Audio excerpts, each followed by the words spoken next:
Banyak hal yang tidak menyenangkan menjadi warga negara Israel. Pasalnya banyak negara yang melarang warga negara Zionis tersebut masuk ke wilayah mereka itu berkaitan dengan genosida dan penjajahan yang dilakukan Israel di Palestina.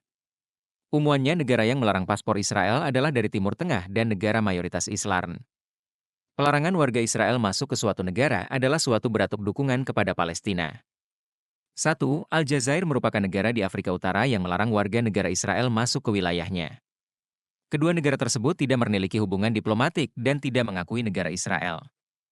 2. Bangladesh tidak mengakui negara Israel dan dengan tegas melarang warga negara Israel berkunjung ke negara tersebut.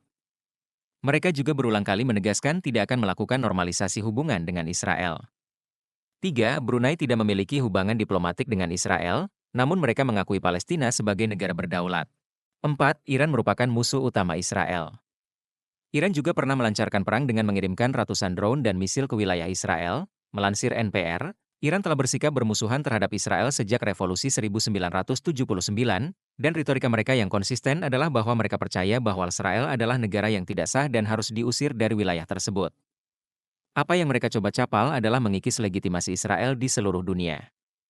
5. Irak. Melansir PH Research Center Prague, Irak berpartisipasi dengan negara-negara Arab lainnya dalam perang melawan negara Israel yang baru dibentuk selama Perang Arab dan Israel pada tahun 1948. Irak adalah satu-satunya negara Arab yang tidak menandatangani perjanjian gencatan senjata yang mengakhiri permusuhan yang disertai kekerasan pada tahun 1949.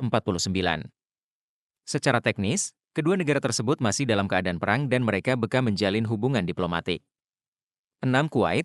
Melansir The Media Line, Menteri Luar Negeri Kuwait, Sheikh Salarn Abdallah Al-Jaber Al-Sabah, telah menegaskan pendirian negaranya tak tidak menormalisasi hubungan dengan Israel hingga negara Palestina yang berdaulat didirikan sesuai dengan resolusi internasional.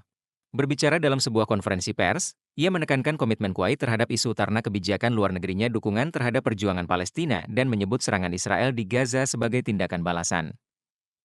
Sheikh Salem menginginkan penghentian segera kekerasan di Gaza. Ia mendesak Dukiangan untuk wilayah tersebut dan mengadvokasi resolusi yang melibatkan pembentukan negara Palestina yang merdeka berdasarkan perbatasan Sebekan tahun 1967. 7. Lebanon. Melansir Council on Foreign Relations, hubungan Lebanon dan Israel sudah tegang jauh sebelum pertempuran saat ini, yang dimulai sejak Perang Israel melawan Hizbullah pada tahun 2006 dan intervensinya dalam Perang Saudara Lebanon tahun 1975 sampai 1990. Perang Saudara Lebanon menewaskan lebih dari 150.000 orang dan menyoroti kesenjangan sosial ekonomi, politik identitas, dan distribusi kekuasaan yang tidak merata di Lebanon.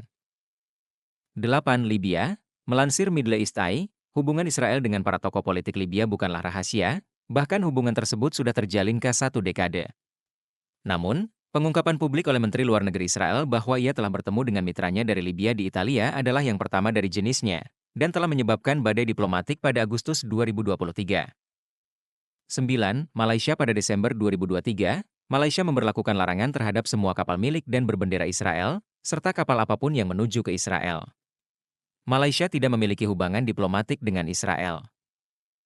10. Saudi Arabia telah memberitahu Amerika Serikat bahwa mereka tidak akan membuka hubungan diplomatik dengan Israel kecuali negara Palestina yang merdeka diakui tahun 1967 dengan Faroe Semtar sebagai Riyadh mengulangi seruannya daripada anggota tetap Dewan Keamanan PBB yang belum mengakui negara Palestina Sadi. Perbatasan tahun 1967 di Yerusalem Timur sebagai kotanya untuk melan kata pernyataan Kementeri telah lama ingin didikan pada bersama Israel di wilayah yang diduduki Israel.